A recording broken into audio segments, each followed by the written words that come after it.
got an old HD audio file. I'm trying to get HD audio working on VirtualBox. Volume.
I think I have reverb.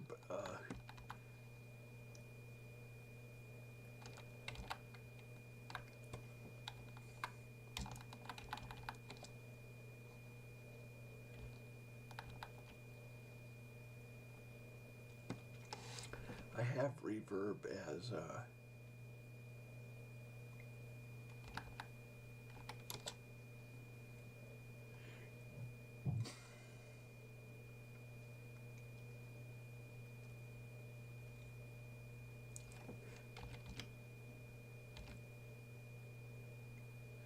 where do I do reverb?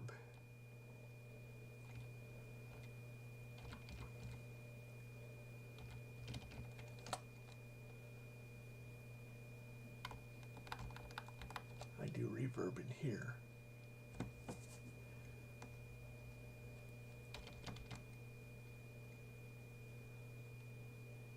Reverb. Okay.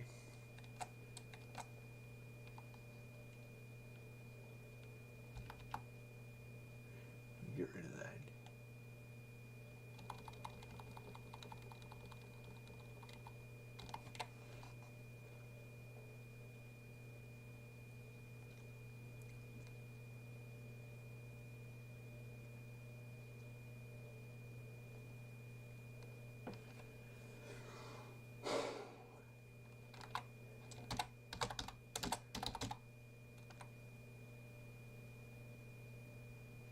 Let's just get rid of all the reverb stuff.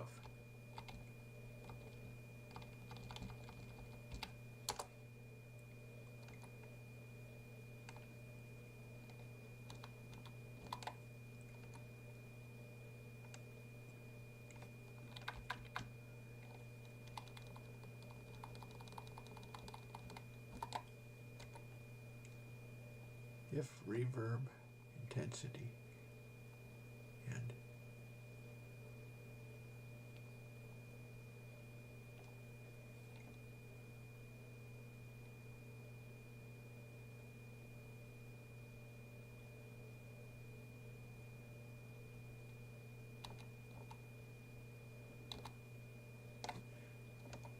okay, no more reverb stuff. Okay, so now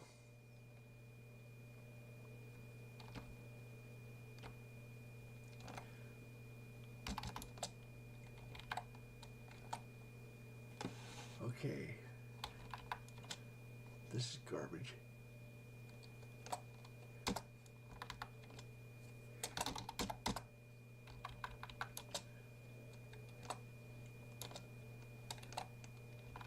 Start.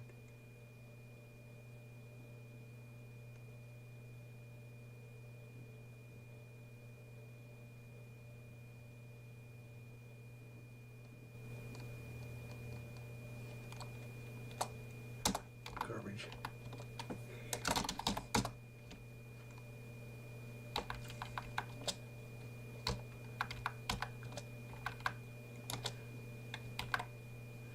now we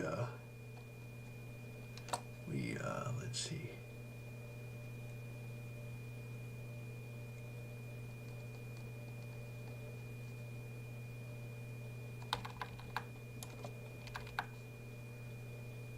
Uh-oh.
Atom file. File name.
Okay, so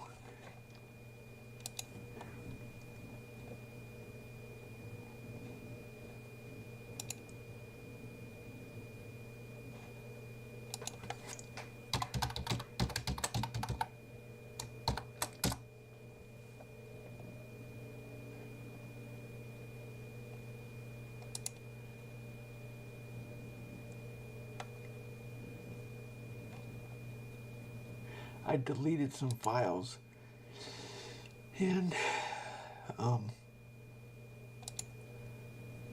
I have to delete them from my website.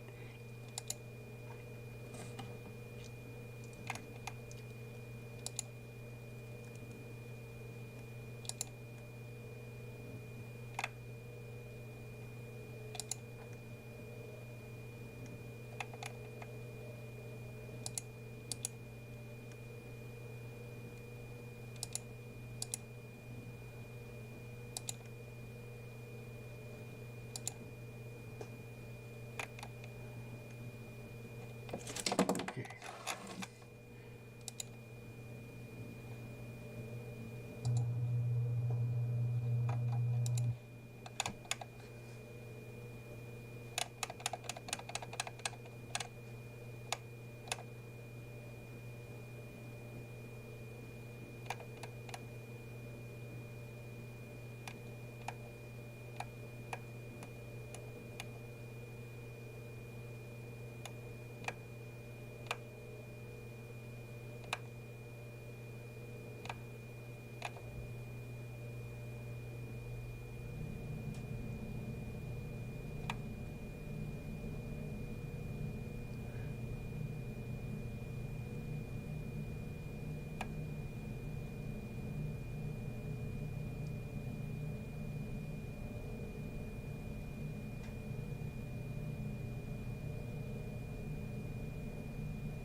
Okay, so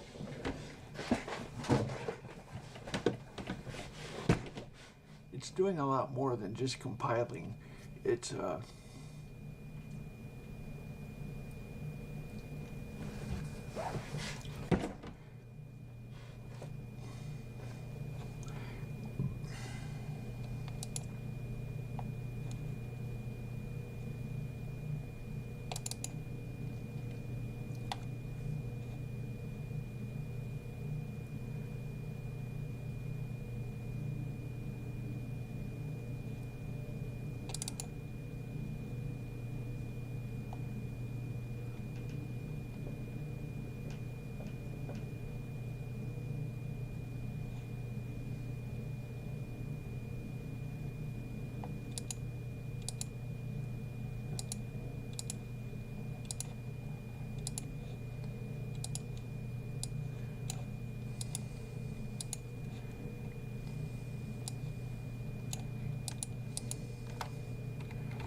okay, we have to fix the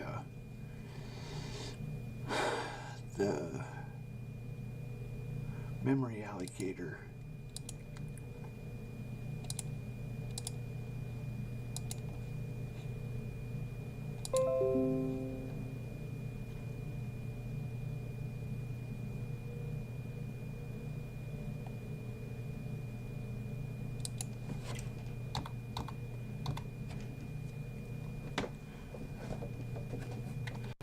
So I think we're going to try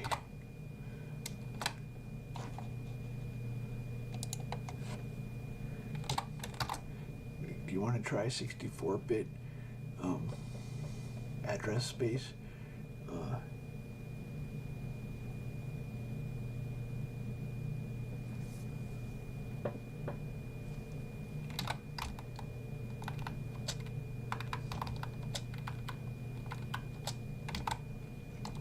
We need to set up a uncached heap, and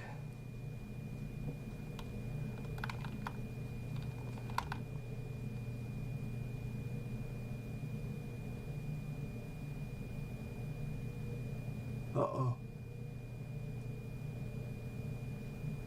Okay.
Oh.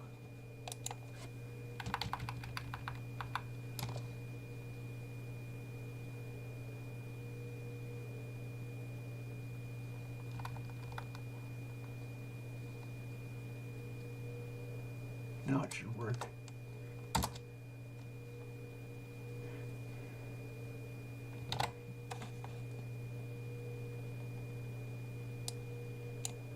Okay.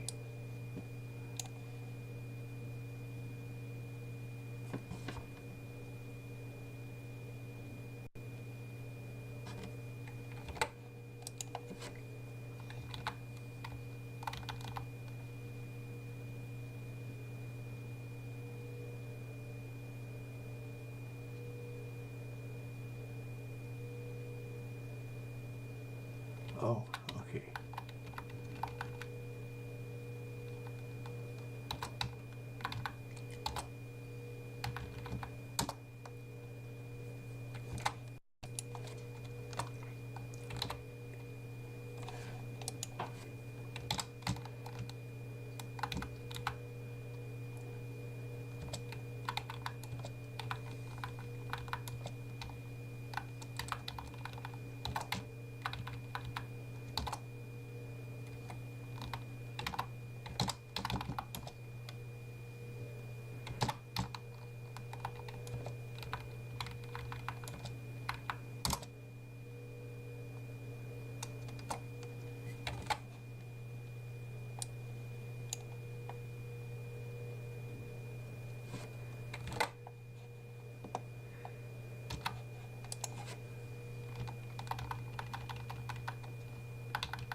What?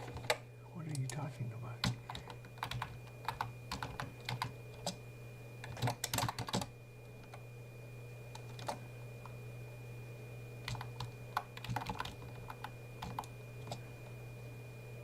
Oh, that is the audio.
Cached heap. Oh, of course.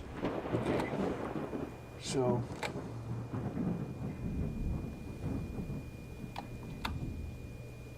let's shut this down and deal with that.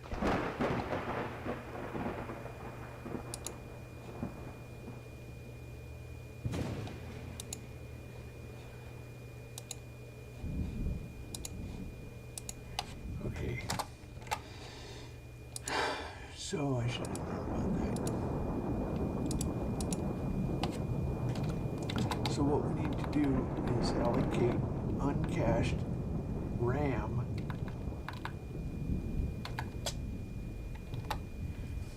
and make a heap control. So we're going to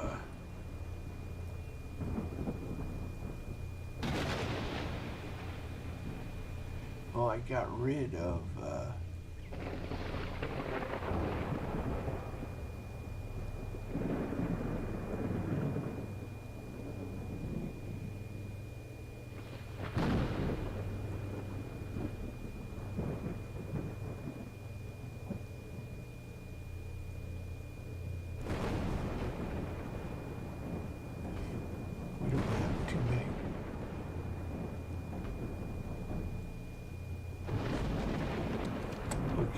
so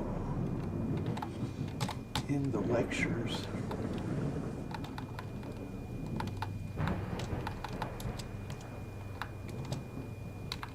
there's mem 2 meg.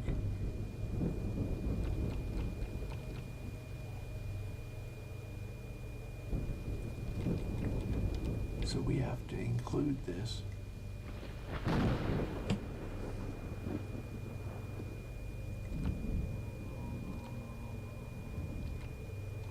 Oh, look at that. Allocate 2 mem 2 meg uncached LL.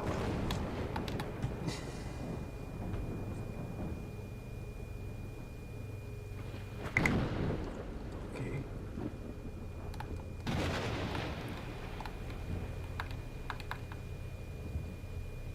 Init. Okay. So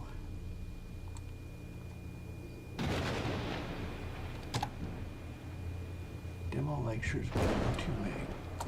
Okay, so in here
let's put it in the HD.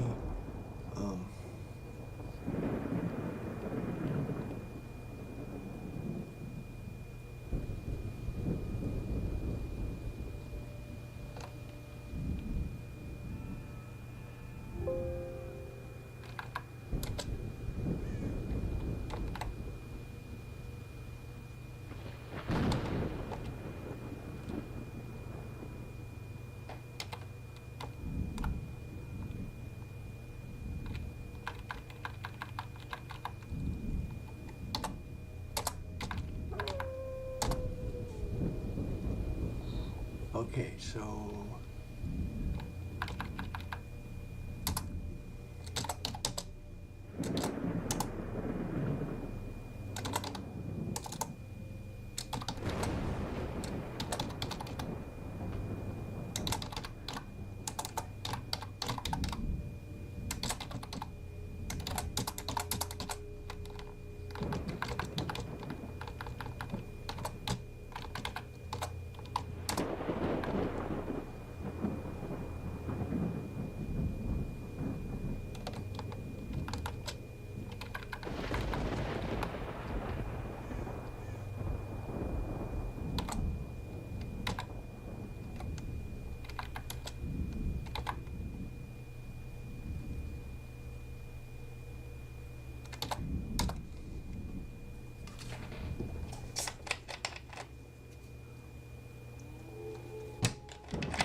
So we need a block pool and a heap control.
Okay, so what we need to do is name.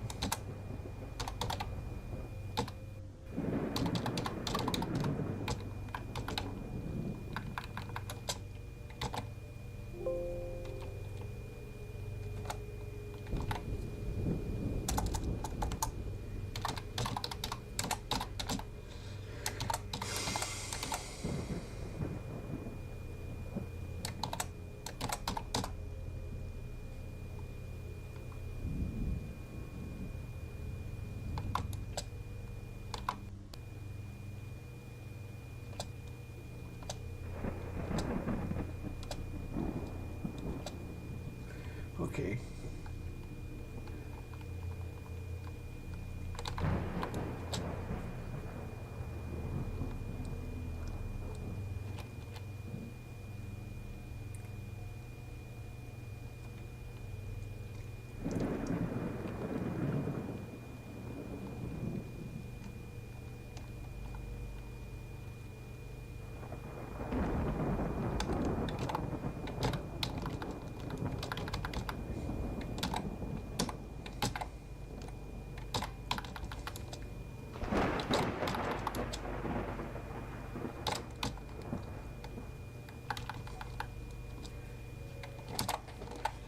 So here's the deal.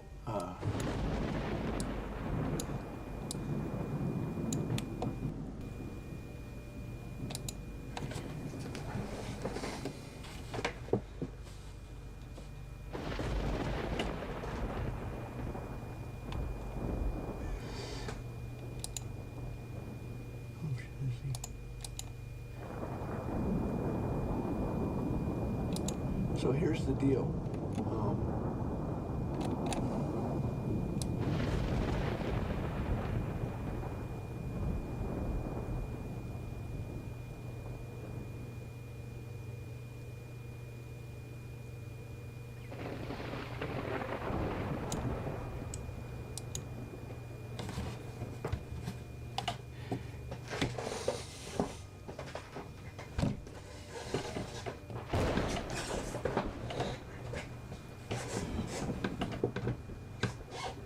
So we use 2 meg pages for everything, and the page tables have a bit telling if it's cached or uncached. And we're going to allocate a whole 2 meg page, and then we're going to allocate uncached. This is where it sets the page table entry to uncached. That 18 and 10 that you see, that comes from, if we look at the data sheet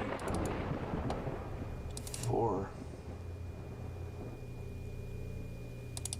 Architecture 3A,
Hi. Today, oh god, wind's gonna be a little hard to work with. Today I wanted to talk about shame. And I really think that shame is one of the most important things that I could talk about. Because shame is one of the most low vibrational emotions, but it's one of the most common emotions that us humans feel. There's a lot of talk about forgiving others, right? About forgiving being a forgiving person and forgiving other people. But I want to talk about forgiving yourself, because what's that noise? One of the root causes for shame is because you haven't forgiven yourself for doing something that you feel deeply ashamed of doing.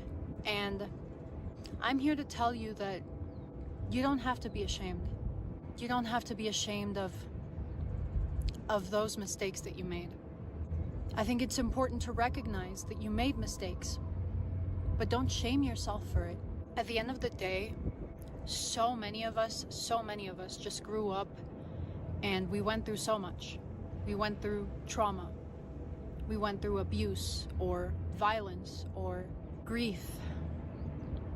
So many of us went through things, a lot of things. So all of those circumstances, all of those situations, slowly they went turning you into someone that you're not. Really, you went through a lot. You went through so much and you made mistakes. Yes, own up to those mistakes. But don't shame yourself for those mistakes, okay? Because you are just human, and humans are imperfect, and we make mistakes. But it's important to understand that that little kid that went through so many horrible things, that little kid is still you.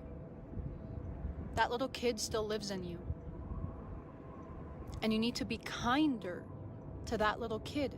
When you're shaming, you're saying, oh, you should be ashamed. I should be ashamed. I'm going to make myself smaller. No. Don't make that little kid smaller. That little kid deserved to be loved. That little kid deserved to be cared for. That little kid deserved to hear, I'm proud of you. I love you. It's okay. I'm here for you. So then why do you go the rest of your life not telling those things to yourself? You go the rest of your life searching for that in everyone. You want to hear those words from someone else. You want to hear, I love you, I care for you, I'm here for you, I'm proud of you. You want to hear those words, right? You crave that. But you can tell yourself those words. And the moment you start telling yourself those words, you start believing those words, you start believing that you are valuable, that you deserve love, that you should be proud of yourself, that you're doing great, that you're a great person, that you're a beautiful person. That is when your life completely changes. You're never gonna need anyone ever again. Why would you want to need someone else? Why would you want to always, for the rest of your life, just need someone? That's not choosing. You're gonna end up with the wrong people. You're gonna end up with people who you don't actually love. You just love what they give you. You're gonna end up with people that are gonna hurt you if you don't start loving yourself, caring for yourself. That is the most important thing. In this day and age, everyone's gonna tell you to care for other people, to love other people. And yes, that's important, but you need to love yourself first. It may sound selfish, but I don't care, because if you don't love yourself, then you are not fully and authentically capable of loving anybody else. I'm sorry to tell you like that, but you need to hear it. If you don't love yourself, then you can't really truly love anyone else. That's just how it works. When you don't care for yourself, when you don't respect yourself, then you crave that love, that respect from other people. You need it. You need that validation. Whether it's in words, whether it's in affection, you crave and you need that validation from other people. That's not love. Love is not needing somebody else to tell you something, to give you something, because then you just love what they give you. You don't really love. My first cybersecurity job was actually not what I thought it was gonna be. It was not what anyone told me cybersecurity was gonna be. And yeah, there should just be more information, more transparency out there around these entry-level, quote-unquote, cybersecurity jobs. So I got my first cybersecurity job like a year after I graduated college. Had a hard time finding a job, went on LinkedIn, posted on LinkedIn. Dude who ran an MSP, managed service provider, saw it and was like, do you want to work for my MSP? And I was like, sure, I'm desperate. Long story short, if you want the longer explanation, there's a video on my channel.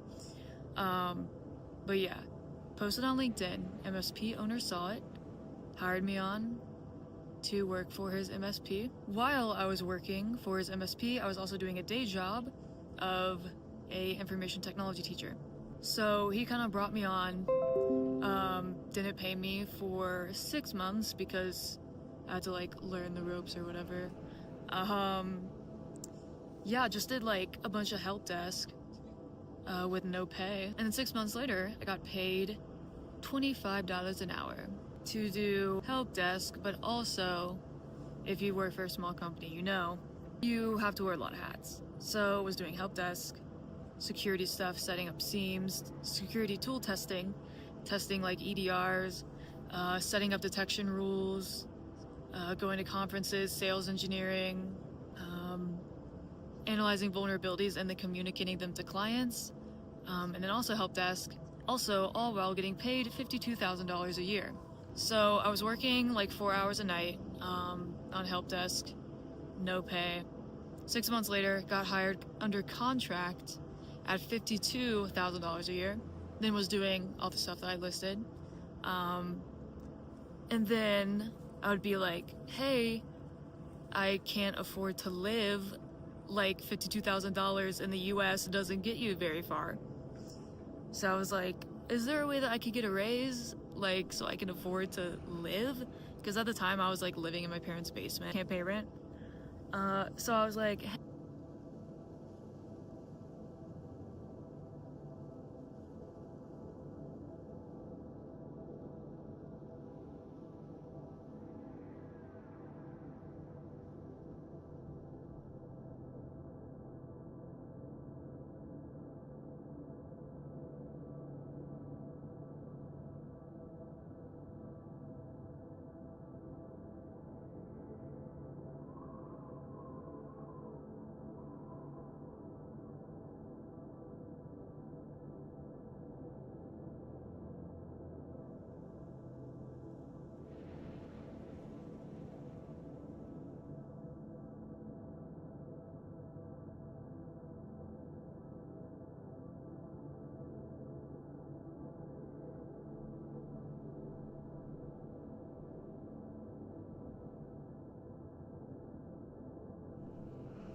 You know, one of the things I've been thinking about so much recently is the concept of listening to your own soul and listening to your own soul over anything else in the universe.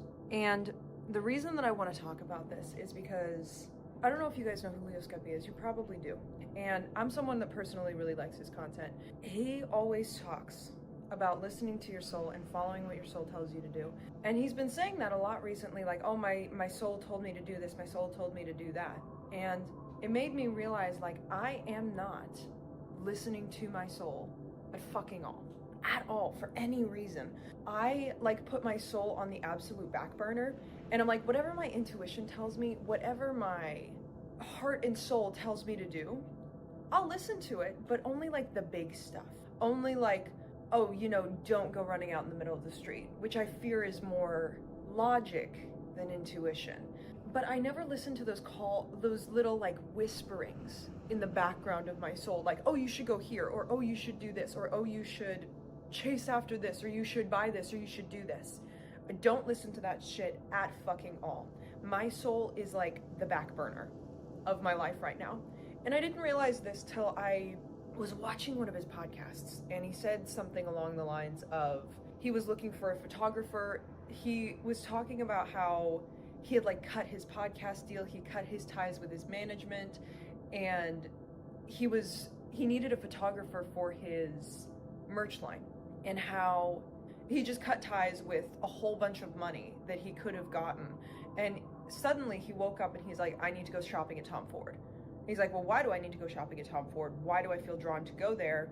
I just cut out so many deals with my management. I just cut out so many deals with my podcast deal, and I just lost out on a lot of very consistent money. So why the fuck am I going to a designer shop right now? And he said, I went there and Tom Ford was doing a photo shoot in the store right before they opened, right when I got there. And one of the guys comes up to him and he's like, oh yeah, I love your channel. He says, okay, I want you to be my photographer for my merch line. And that's how he finds his photographer.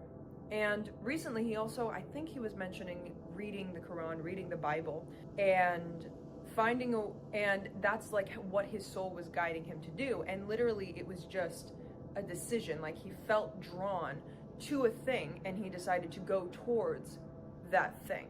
Now I don't do that at all.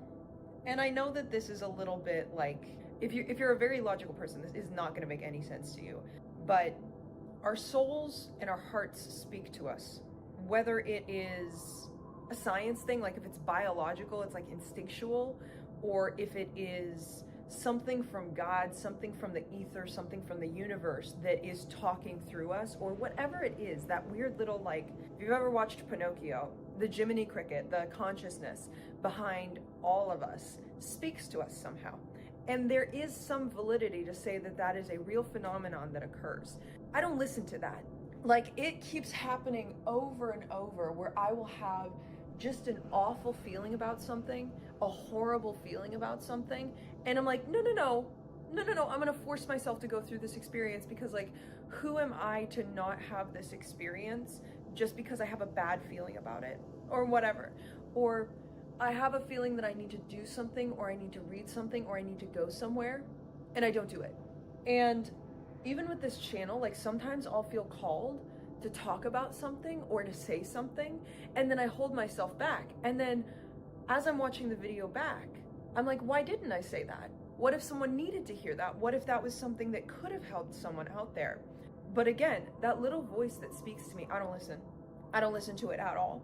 I'm way too logical at this point to even have a chance to think, hey, maybe we should follow this. Maybe we should think about this. Because I used to have I literally have it like right here. I have the Bible, I have the Quran, and I even have spiritual books on meditation and books on spirituality and everything over there on my bookshelf. I read a lot about the soul and different perspectives about the soul. And I understand that the Quran and the Bible are religious texts which are meant to be, followed more precisely and more dedicated and with more vindication and more trust than what I put in them. But there's something to say that there is a lot of validity and a lot of beauty to both those texts. And there's a lot to be learned from those texts. The thing is those books right there, the Quran, the Bible, and all of the books I have on spirituality over there on my wall, I don't listen to them anymore. I haven't read them in a while.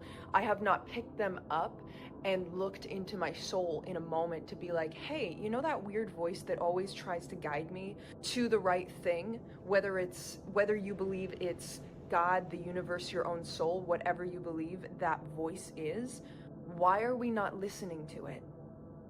And that's the question I have for myself. That's the question I have for you. If there is something throughout the whole universe that is subtly guiding us through our consciousness, through our intuition, as human beings, because we know this is a phenomenon that occurs. You ever have a bad feeling about something, or an intuition, or like a weird idea that you're like, I should do that, and then you do it and then it leads down a beautiful path? Why are we not listening to that more? And I'm not talking about intrusive thoughts. I'm not talking about if you have mental illness and your mind is telling you to go do horrible things. That's not what I'm talking about, and please don't take it that way. I'm talking about when your soul has a weird intuition and it's like knocking on the back door and you're like, why do I feel the need to do that? That's strange. That's odd. And I'm about to have a 4-day weekend. Like, Thanksgiving's coming up, right? And I don't personally celebrate Thanksgiving. I don't really like the origins of it. But I have a 4-day weekend coming up where I have 4 whole days off of work. And this is the first time I've had 4 straight days off in a very, very long time. And I have a few fun things coming up in my life that I have an intuitive pull that I need to go do. And I don't know how to explain why I need to do the things that I do, but I'm gonna try following that for a little bit. Try following the bouncing ball and let you know what happens, because who am I to deny my soul? Who am I to deny my intuition? What, I think I know better than God? What, I think I know better than the universe? And I know this probably sounds like some half-baked bullshit spirituality, and I know a whole bunch of people are gonna be watching this and be like, why the fuck are you talking about religious texts? Why are you talking about spirituality? Why are you talking about God? Why are you doing that? And see, you can even hear it in my own speech patterns, how much I am judgmental of my own intuition. That's one thing I learned, especially in spirituality. You reveal yourself with every word you speak. You reveal yourself with every word you speak. The words you choose to exit your mouth, they say so much more about you than they do about anything around you. Little side note, if you are extremely pessimistic about the world, it means you're extremely pessimistic towards yourself. If you are extremely judgmental of the world, or extremely judgmental of one specific thing, it means that there is something in your own soul that you are equally judgmental about. And so I'm speaking on this, and I'm making a video on this because I am overly judgmental about the things that my own soul says to me, because I feel like I need to be more logical. I need to be more grounded, more earthly. But let me just tell you, every time I have been purely logical and not listened to this weird voice in the back of my head that always, if I could go into specifics, oh my God, I am always right. And I don't, that's not egotistical. It's like I could have prevented myself from entering into so many bad situations, so much pain, if I had just listened to myself a little bit stronger. Like, okay, I can go into specifics. I always pictured myself at the Vaganova Academy. It is one of the best academies in the world. And I always used to have dreams of me standing in one of the studios, one of the very, very specifically, the rehearsal studio of the Vaganova Ballet Academy. And I had no idea why. I had no idea why specifically. I was just like, I'm gonna be there one day. I know it. I know it. I absolutely know that I am going to be there one day. And when the opportunity presented itself for me to go there, I knew there was no doubt in my mind that I was going to take that opportunity. Because I could have turned it down. I could have said, no, I'm not gonna go, like, it's too risky, it's too expensive, I'm not gonna do that. But I went. And I had no idea in my freaking mind that I was ever gonna make it there. Every time I had that vision or that intuition, like, you're gonna be in the Vaganova Ballet Academy one day, you're gonna be there in those halls, you're gonna be dancing in that studio, I was like, no, that's not gonna happen. I would always hit it with logic in the next step, because I'm like, there's no way, there's no opportunity, there's no chance that I'm ever gonna fucking be there.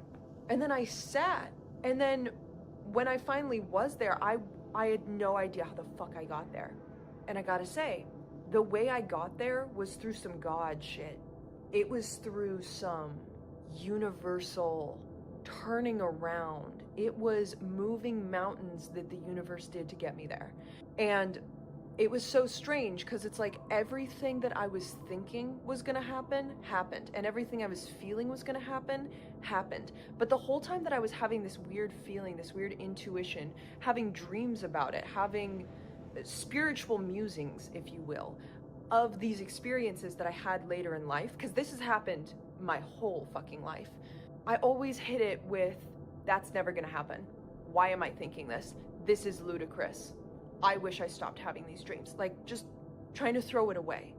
I'm drawing off of Leo Skepi's inspiration here because I do not listen to it.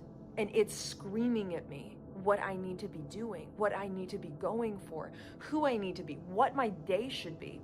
Like, I'll wake up in the morning And I literally have like a checklist of what I should be doing that day. Not from logic point, like one of them is just literally go outside and take a deep breath and come back in. And I'm like, what? Why the fuck would I do that? That's strange. And I don't do it. But that's the first thing on my mind when I wake up, and I don't know why. And I'll have these weird musings at the restaurant too. Like I'll just be walking around and I'm like, you need to get another fork to table 14. And I'm like, why do I need to get another fork to table 14? And then I'll hear a fork drop. And I'm like, how did I know that? How did I know that there was going to be a fork that was going to drop on table 14? Bear in mind, table full of adults, not a kid in sight. So it's not like it would be a logical thing for them to drop a fork. I don't understand it. I don't understand it. And maybe we know that I've been trying to be less introspective recently and trying to think less and feel more. I think there is a lot of validity to the spiritual feelings and the spiritual intuitions that we have, whether you are religious, whether you are spiritual, whether you believe in God, whether you don't believe in God, whether whatever. If I am an individual who believes there is something more out there and believes that that something more out there speaks to me, why am I not listening to that? You know, like profound idea, right? Like, oh my God, you know, sometimes I piss myself the fuck off because it's like, if you're a brick wall, Bailey, and I need you to stop being that. And I'm getting pissed off at myself just because I could have saved myself so much fucking pain had I just fucking listened to myself earlier. I piss myself off sometimes, you know that, but thank you to Leo Skepi, thank you to the Quran, thank you to my own intuition, thank you for you guys for watching my crazy rants. But I'm saying, if I believe in a God, why am I not listening when he sends me a calling? If I believe in spirituality and I believe that the universe is all around us and it's connected to me and I am everything else, then why do I not believe that I am intuitively feeling that everything else? I gotta stop thinking, guys. I gotta really stop fucking thinking, you know that? And so do you sometimes. I think thinking is a bad thing. And I know that's crazy for me to be saying of all people, but I think that if you think too much and you feel too little, you will be so miserable on this planet, you have no fucking idea. I'll say it once and I'll say it again. We are spiritual beings having a human experience here. And I always feel the happiest in my life when I am putting spirit over human, if that makes sense. Like when I'm listening more to what I am feeling than what my humanly fucking caveman brain is giving me anxiety about.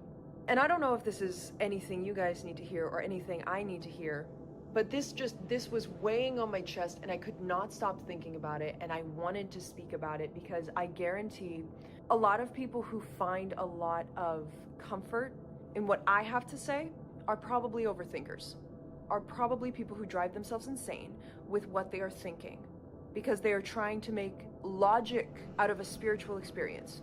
And that is not something that you can put yourself through. Do not try and make logic out of a spiritual experience, or else go watch all other 200 of the videos I have made where I'm crying and sobbing my eyes out. That's how you're gonna be feeling. My fridge is screaming at me. That's the noise that you're hearing. I have an incredibly loud fridge. That's all I've got to say to you today, folks. That is all I've got to say to you today. Do not try and make logic out of a spiritual experience. You will drive yourself fucking insane. That's all I gotta say. I hope you guys have an incredible day.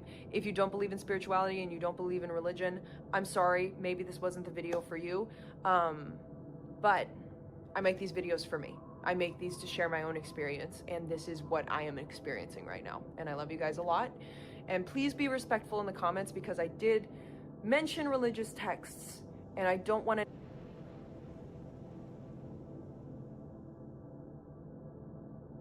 Hi, hello. I have two things to share with you. One, I had to cut one of my rings off of me the other day.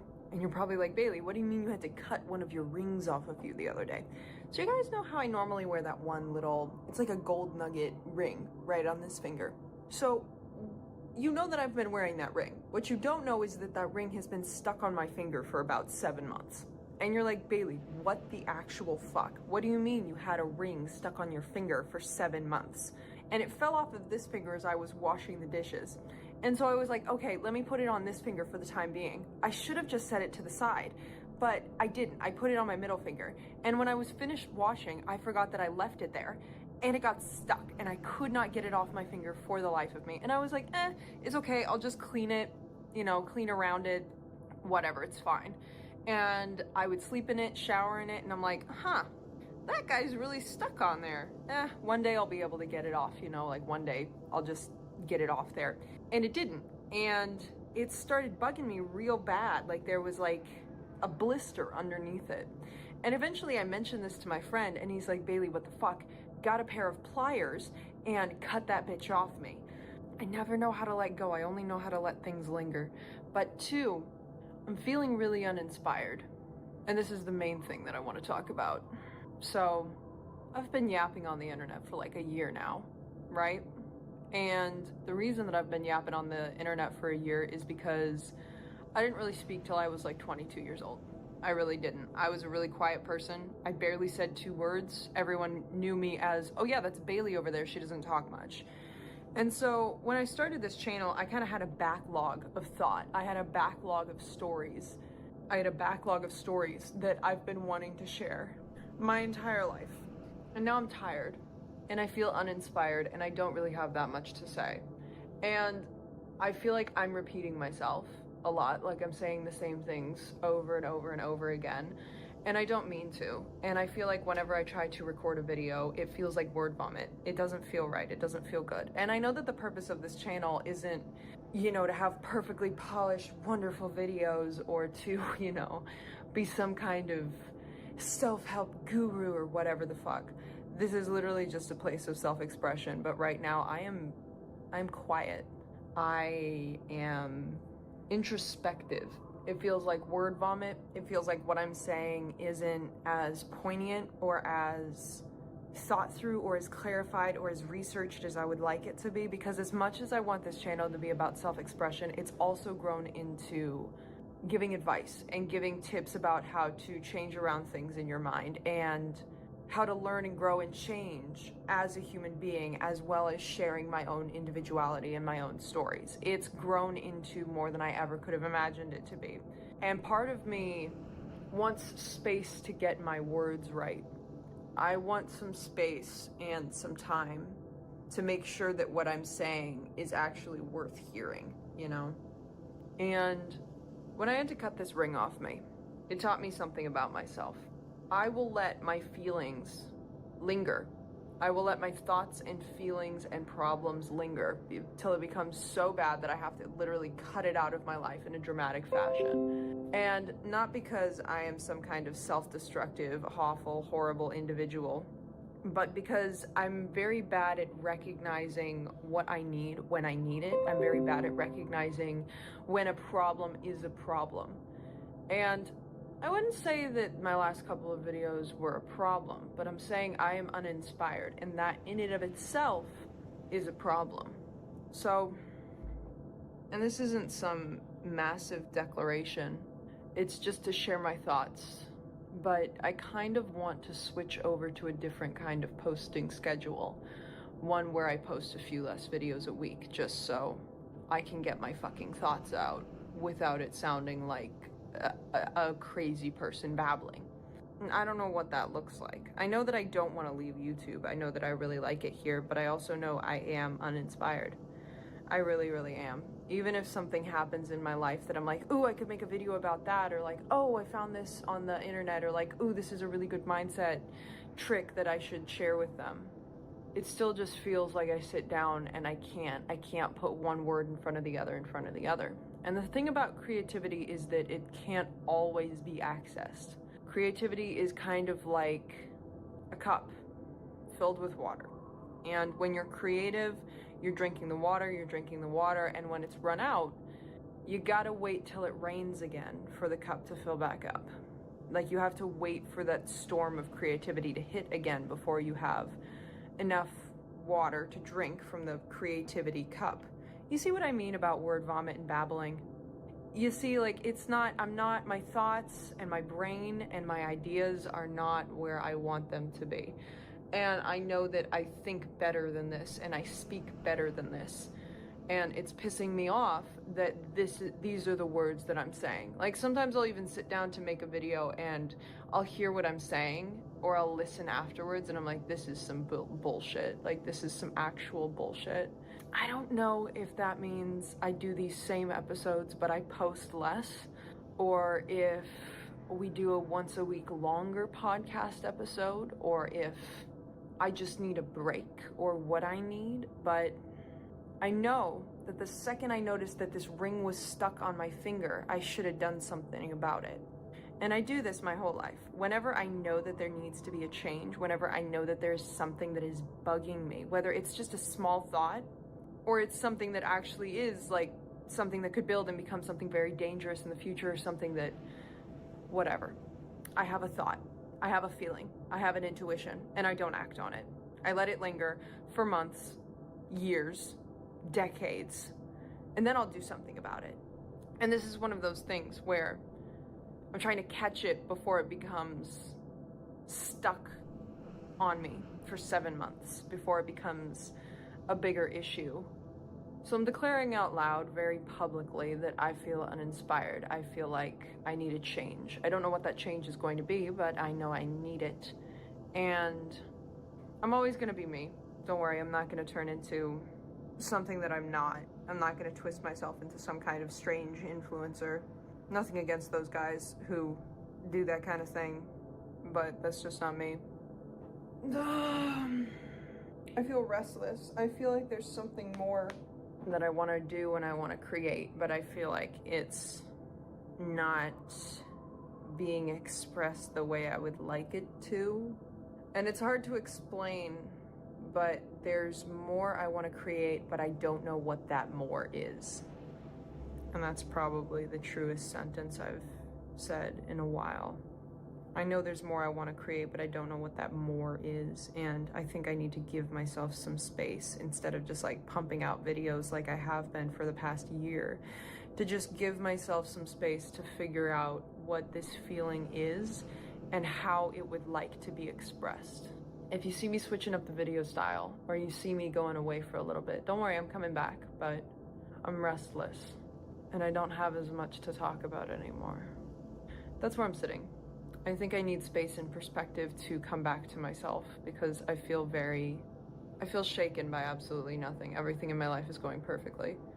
Everything in my life is going wonderfully, but I feel off. But anyway, I hope you guys are doing good. I hope everything is going well for you. I hope life is treating you kind. I love you guys a lot. I appreciate everything you've done for me over the last year of my life. It's been a year, a whole year of my life I've been doing this. That's crazy. I appreciate it a lot, and I don't know, I need to have a think on what I want to do. Yeah, I love you guys a lot.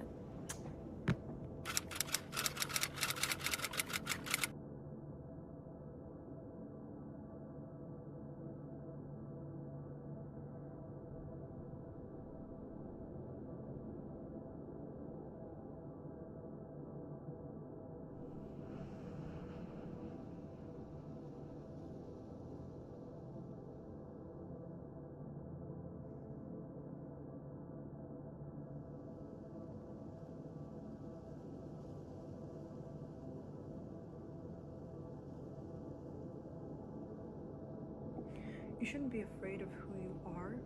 You should be afraid of leaving this earth before you express who you are. Because think about it this way. You might think, oh yeah, my life, whatever. You're the only person in the entire history of the world that is ever going to get to experience the world as yourself. You are the only you in the whole entire universe. The soul that you have is never going to exist again. Even if you believe in reincarnation or heaven or energy or spirituality or anything, who you are and how you see the world and what you feel and what you want to create, no one else is ever going to think that way ever again. And if you think of your life that way, where there's an importance and an urgency to express all that you are, your feelings, your thoughts, your emotions, your creativity, and you come at it with the perspective of no one else is ever going to experience this again, it becomes a lot easier to create art or to go for the things that you want, because you recognize that it's your duty to yourself to let yourself be known by others. I feel that a lot of people leave this earth with regret because they had so much they wanted to do, but they felt that they weren't important or worthy of even making a friend with someone. You know, like going up to someone, random person that you just feel drawn towards and just striking up a conversation.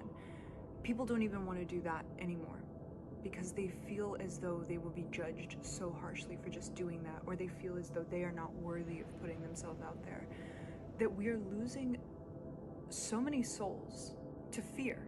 There's so many people that just hide behind fear and never come out of that cave. Let this video be a reminder to stop living in fear and start living in courage. Fear is a smokescreen that we let ourselves live behind because we think it's safety. It's not. Fear is the perception that being ourselves is going to get us hurt. It's not, and it never has been. Because when you show up as your authentic self, the world can meet you halfway. But if you're constantly hiding behind fear, staying inside, rotting on your couch, not doing any of the things that you know are good for you, how the hell is the world supposed to meet you halfway? If you want to attract positive energy into your life, if you want to attract the people into your life that are meant for you, you have to show up as your authentic self. When you hold back who you are, or you put on a show, or you become a character who you are not, that outside portrayal, that mask you wear, that's what's attracting things into your life, not who you are. So this character that you portray yourself to be, whether that's shyness, that's being boastful, that's being egotistical, that's being a victim of peer pressure, that's trying to fit in, that mask is now what you're attracting. And do you see how this mask is not you? And the statistic, and I look at this number every single day because it astounds me. It's like 1 in 43 trillion is the chance of you being alive. And you want to think that God or the universe made a mistake about you being in the 1 in 43 trillion that made it? No fucking chance. You're here for a reason. You know what that reason is when you do some deep soul searching. You know who you are when you do that deep soul searching. You know who you are. You've just been too afraid to express it.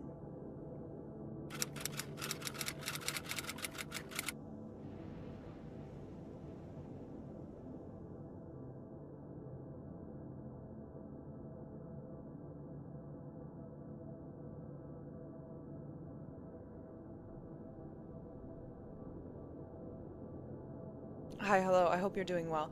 I heard some of the best advice I have ever heard in my life the other day, and immediately when I saw it, I was like, I need to tell someone about this. And then I remembered, I have you guys! So I can tell you all about this. I heard someone say, the secret to creativity is allowing yourself to create something shitty. Let me say that again. The secret to being creative is allowing yourself to make something shitty. Let's get into it. So, number one, I am wearing a wrist brace, so that's what you're seeing on my hand right there. I don't know what I did to my wrist. I just fucked it up. My wrist decided to do something shitty today, folks. But, I don't know what happened. It just hurts. I don't know. But with creativity, I've been in such a creative rut recently because I'm creating a whole bunch of stuff behind the scenes for you guys that's about to launch very soon, which I'm very excited about because it's gonna allow us to connect a little bit deeper and to give you guys a whole bunch of stuff that you've been asking for. And I'll make a whole video about that once it does launch for you guys. But I've been in such a creative rut where I'm like, oh my god, are they even gonna like this? Like, this is so horrible, this is so awful, like I don't like the way this is, I don't like the way this is. And in some instances, I don't even start doing it. I don't even start the work because I'm like, oh, I'm gonna make something shitty. And then I heard someone say, the secret to creativity is allowing yourself to create something shitty. Meaning that creativity is not meant to be perfection, and perfection is not meant to be creativity. They are antonyms of each other, creativity and perfection. So you can't try to make something perfect. You just have to make something exist. You can go back and fix it later. That's not the issue. The issue is that you are so scared that you will make a mistake, that you will mess up, that you will make something bad, that you're too scared to even try. When you were a kid and you sat down with all of your painting supplies, if you did this as a kid, or you sat down with whatever it was that you wanted to make, your Legos, your paints, your even the mud, like you played in the mud as a kid, I did that. And you just, or you're at the beach and you're making a sandcastle. Did you worry about whether or not it was going to fall apart? Or you worried whether or not it was going to look bad? No, you were obsessed with the art of creating. You did not care if it looked bad, if it was bad. Creativity literally has the word create in it. All you're doing is creating something from your own brain and body and heart and soul. No one cares if it looks nice, if it tastes nice, if it smells nice. I don't know what it is you're creating in your little lab over there, but I don't know what it is that you want to create, but you simply have to make it alive before you can make it good. Like, okay, you guys know that I used to be into screenwriting, and I did a screenwriting workshop. And during that workshop, we learned that writing is just rewriting, meaning that all writing just has to exist as the first draft, and then most of the time you just spend your entire career clarifying it. Like my screenwriting teacher told me, he said, one time I spent almost 2 years on one script. Think about that. Like, you just have to create it, and then you spend the entire time revising it. That's truly the creative process. You just have to make it exist before you make it good. And this is such a mental block I get under, because I'm like, no. I have to make it, and then once I make it, it has to be perfect, and I can't change it from that. Like, the original design has to be the original design, and then I can't change anything about it, and if I do, then fuck, you know? And I psych myself out so badly that I don't even make anything. I do this with everything, whether it comes with, like, even relationships and friendships. Like, I'll meet someone new and I'm interested, or I want to be friends with them, and I'll just be like, oh yeah, no, whatever. Like, I don't want to start it because what if I mess up? What if I say something wrong? What if I do this? What if I do that? Like, fuck, go and talk to that person and then see how that relationship or friendship evolves. Or I was so scared to start this YouTube channel because I'm like, oh my God, what if I say something that pisses them off? What if I get canceled for sharing my thoughts? It's not like I'm sharing like horrible, deep, inner, dark thoughts. I'm just sharing like what I'm doing to evolve my life, what I'm thinking about, how I'm moving forward despite difficulty. And nothing bad came from that. I'm revising every single day. I'm clarifying my voice every single day. I am changing, I am improving on how I express my thought. Same with any other goal that you have. Like with running, you just have to go out there and do it. It doesn't matter if it's the worst run or the best run of your life. You just have to make it exist, and then you can clarify it from that point. Or even with academics, like you could have the worst test score in your entire life. Doesn't matter. You know something more about yourself because of that event. You know that you didn't study enough, or you know that you don't know the material enough. Now you can go back and try again. Because creativity is simply the art of creation. But then revising that creativity is learning. So you're constantly in and out of creativity and learning. But do you see how if you never allow yourself to make something shitty, you will never allow yourself to make something great? Because your first copy of anything is never the copy that you submit, never the copy that you publish, never the thing that you do, never the thing that you create. Maybe for a few people in the known universe, the first thing they ever made was like the greatest thing they've ever made.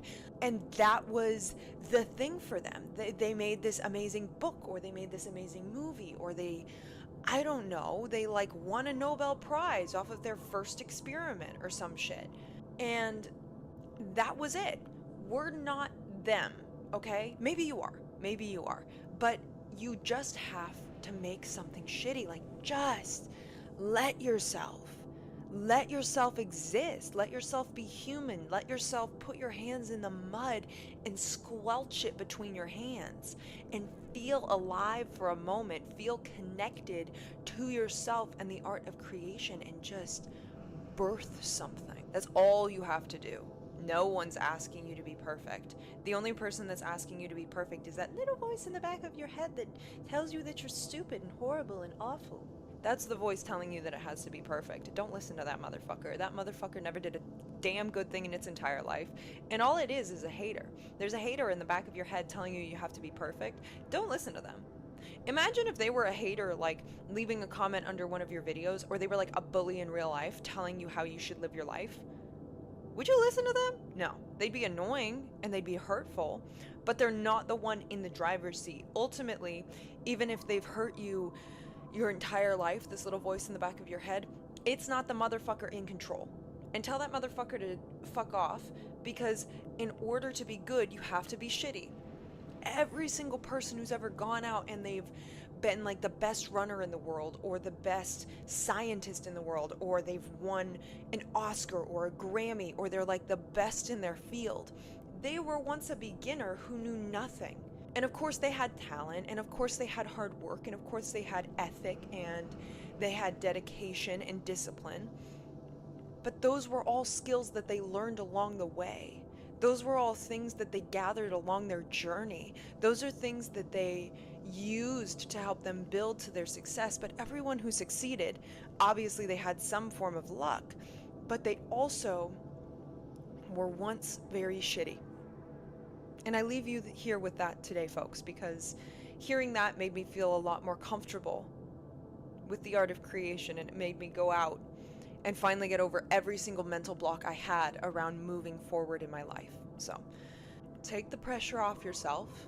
You're not under pressure. This is Ice Ice, baby. Okay? Different song entirely. Might sound the same, very different.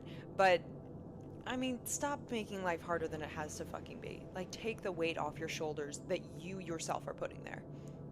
Have a good day, folks. I don't like when people doubt their presence. I don't like when people make themselves out to be, they reduce themselves down to a certain level because they just think that they're not that special, or I'm not that significant in this room. You can't walk into a room and just be like, everybody was having a good day and now they're not because I'm here. Why do you think that? You didn't do anything. Your presence, the way you dress, the way you talk, the way you articulate your thoughts, the way you understand people, the way you make them laugh, the way that you carry yourself, every little detail about you, whatever certain way it is, we're all so different, so that's cool that we get to experience each other. Don't walk into a room and think, I'm not that special. Yes, you are! Recently I had somebody say, I think they said like, I'm not that special or something like that, and I was like, come on, are you kidding me? Shut the fuck up. Like, yes you are. It doesn't matter what role you play in your job, whatever step you're at in life, because a step is a step no matter what the fuck shoe you're wearing, my guy. It doesn't matter what your title is. The way that you show up is more important than what you're like, oh, I'm this, but I'm a piece of shit. So it's like, what matters more, you know what I mean? You don't know how big something is for somebody. You don't know how big that one thing you said is to them. Like, that change. Alright, so I had a meeting invited to me in the morning, and now here I am in the meeting.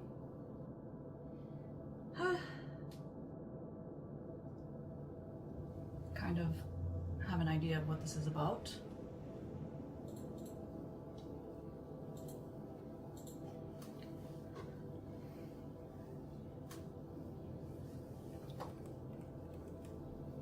Now, we see the CEO and we see the head of HR.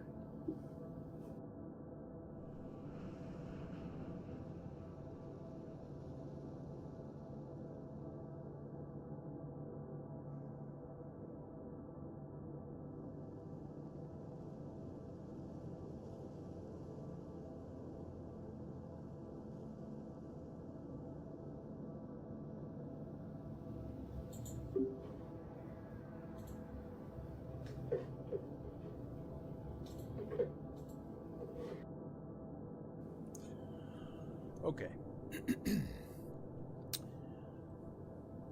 I don't really know why I'm doing this. That's a lie. I know why I'm doing this. I'm doing this because I feel helpless, and there's a kind of power in talking about problems. And I'm also kind of narcissistic, so I want to share it with all of you. I recently made the decision to stop smoking in my live streams because I think it's immoral. A lot of the people watching them, they're gaming live streams. A lot of people watching them are kids, so I think it's not moral to smoke while you're doing that in front of those people. But I'm not going to push this out to my subs, so. And I'm still smoking, and if I'm going to do something like this, there's just no way I can do it without smoking. So if you're a kid, let this be the first lesson. Don't smoke. I don't know what's going to happen to me 10 to 15 years from now. Statistically speaking, it's not looking good, but hopefully I quit very soon. It's on my list of things to do. But I apologize for even doing this, but I'm weak and I need to do it if I'm going to do what I want to do here.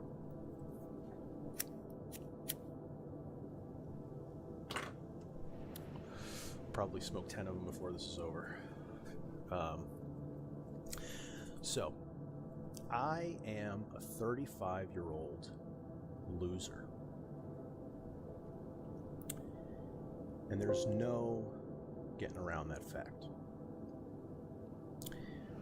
I spent all of my 20s and half of my 30s so far doing almost nothing productive. I smoked pot, I watched porn, I played video games, smoked cigarettes, got drunk, and I never took the time to really invest in my future, my finances, skill sets, knowledge bases, all that. It's not that I have no knowledge or skills, but none of it's very marketable. It might be marketable for something like YouTube, but I'm old enough to know, and I'm old enough to the point where I don't have the luxury of time where I can bet on YouTube or content creation or whatever to pay off. I'm going to do it. No matter what I do, I'll make room for this in some capacity. Just Yep, this is definitely the dress, right?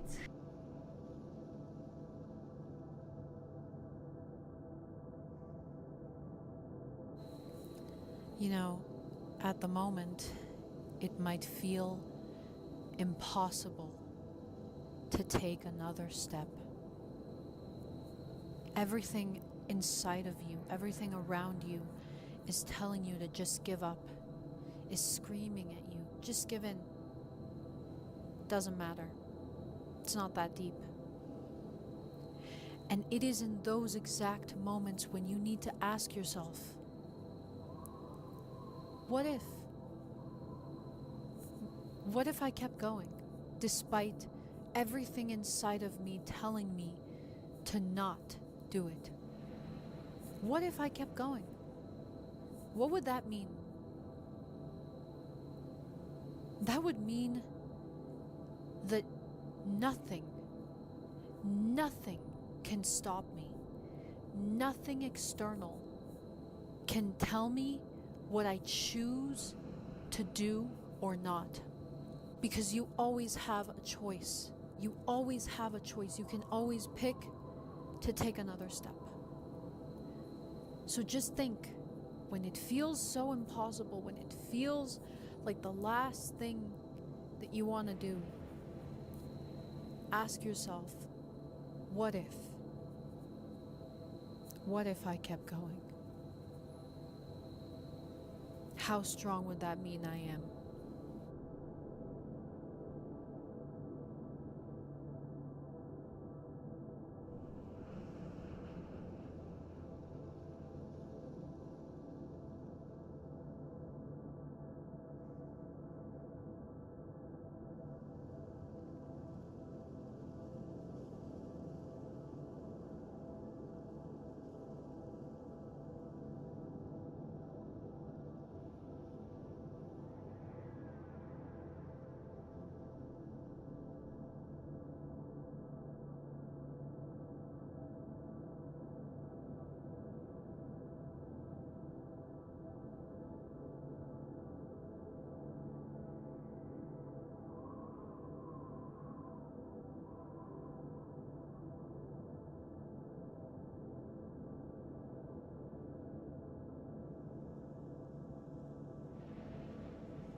success will not end up in the hands of people who are weak and not fully committed, who don't deserve it.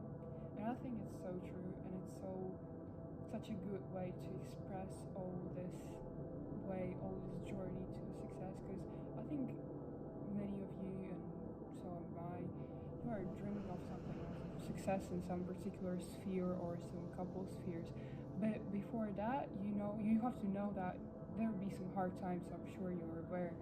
But those hard times, it's not that life is against you, not that God is against you, not that everybody's like just disliking you for some reason. And maybe even if you're trying to be like good specialists or like successful in some certain sphere, different people will have different difficulties just because we all are different, and each of us will have different reactions on hard times. And I want you to remember that phrase, and whenever you feel like everything is against you and it's not working out at all, that those times you are experiencing right now, they're this kind of test on whether you're, I don't know, capable, whether you're, worthy of the success you are dreaming of, whether you're fully committed, you're fully, you're willing it so much, you're gonna push anyway. So I think it's the most important thing you have to have in your mind, and I think it's a really good phrase. Like I would literally want to write it down right now so that I would not forget it somewhere in my notes. So maybe you can do it as well, because it's a good reminder and a good way to express it, as I have already said. So anyways, I hope you're doing great. Peace. There is a feeling.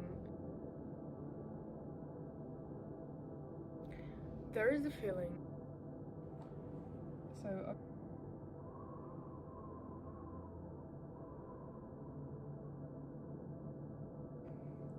hi, my name is Mary, and for last year I was really worried about the right way, and I've been through like some situations when I really needed somebody to talk to me and to tell me what should I do, because I was confused and I haven't experienced things like that before.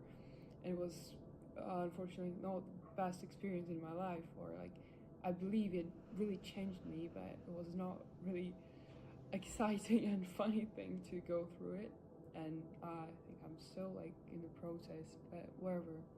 I think in those type of things, when you're experience something for the first time, you're really looking up to other people, thinking they know what the right way is. And I will repeat this phrase a lot this video, I guess, because I feel like a lot of people are looking for that, and a lot of people have this kind of misconception of the thing that the right way is the right for everybody.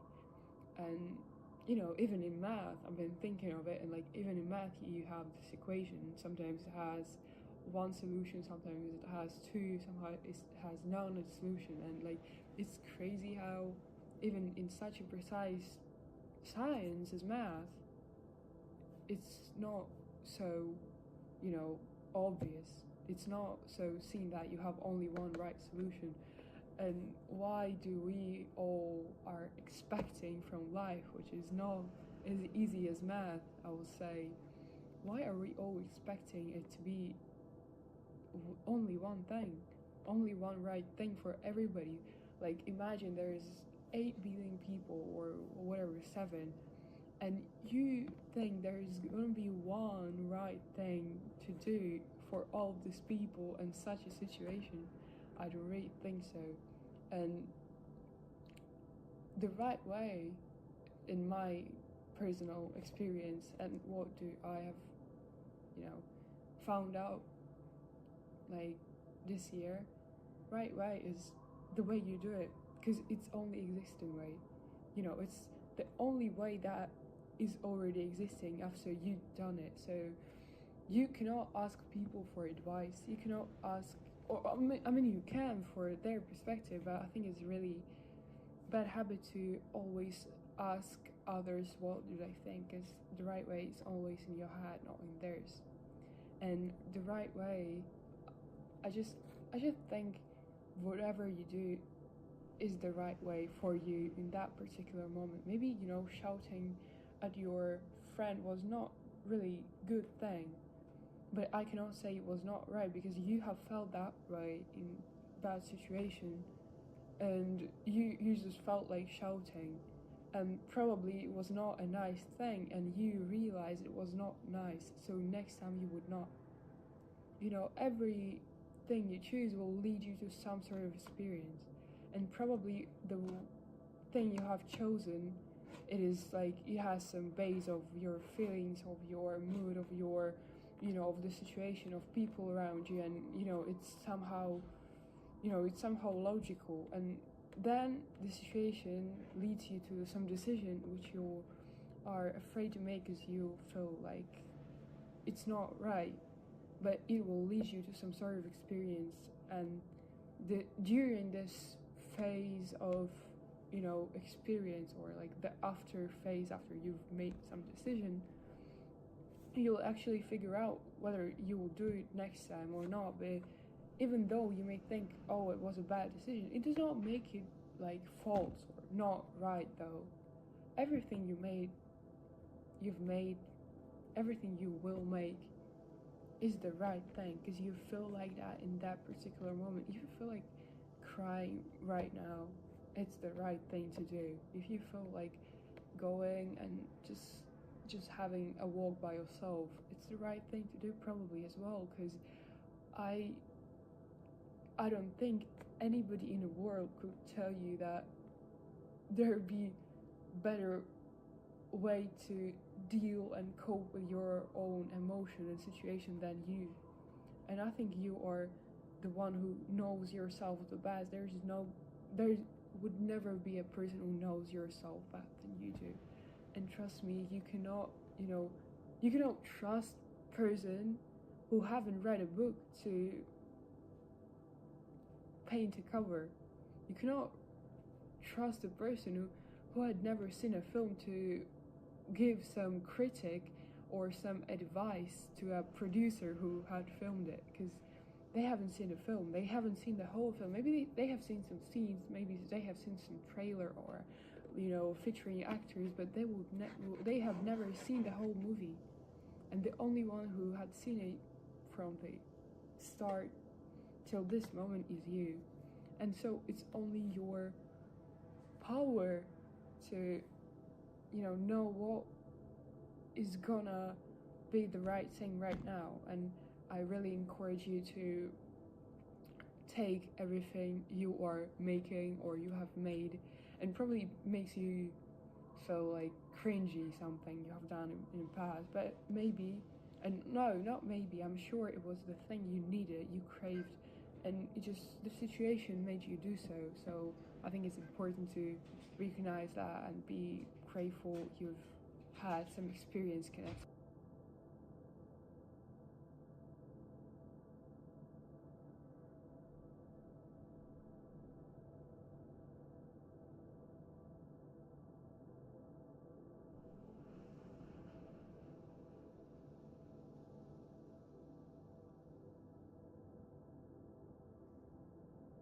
I can't work a 9-to-5 job. Anytime I've ever tried, I started to legitimately lose my mind. Like, I've worked so many different types of jobs. I've worked at U-Haul before. I've worked at a call center. I've worked from home. I've done sales. I've done customer service. I've done real estate. I've done food service jobs, retail. I've done it all. Like, I've worked so many different types of jobs. Sometimes this job I might last 9 months, this one 2 weeks, 3 months here, 1 day here. I've never lasted at a job longer than 1 year. I just can't do it. I legitimately can't do it. And anytime I've ever tried to express this feeling to people that jobs aren't for me, people look at me crazy, like I'm lazy and like I need to suck it up, and that's just life. Newsflash, that's not just fucking life. If it was just life, there wouldn't be people who are doing whatever they want to do all the time. There wouldn't be the rich people. There wouldn't be people who are free. I feel like so many people are stuck They're in like this box. I don't want to use the word matrix because I'm not trying to be cringe like Andrew Tate. Speaking of him, I just want to go on a little rant real quick. I'll see people online like him who say life isn't about being happy. Life isn't about like enjoying what you want to do and it's just work. It's just grind and the fuck? This isn't like caveman days where you're just doing shit just to do it. Like, we live in a time where you have the ability to love what you do and be able to actually make it work. Why would I want to do something I don't like? Why would I want to hate my life? Somebody could give me $500,000 and say, here, work this 9-to-5 job for the next 60 years. Fuck you, I'm not doing it. I'm not doing it because it's not about the money for me. It's never been about the money. I want freedom. I want happiness. That's what this shit is all about. Why would I want to make my life miserable and spend 70% of my life at a job? I even hated school. Like as a kid, I remember starting school, whether it was at 7 a.m. or at 8 a.m., 6 a.m., leaving at 3, 4, 5, whatever. And I'm looking around and I'm like, does anybody else not see how crazy this is? Like, what are we actually doing right now? I'm learning about this bullshit that I know won't matter. And when I ask the teacher, when am I going to use this in real life? They can't give me an answer. I knew it was bullshit from the beginning, but it was like, I was a kid and all I have to do is get the grades or else I'm going to get in trouble at home. That's what life was.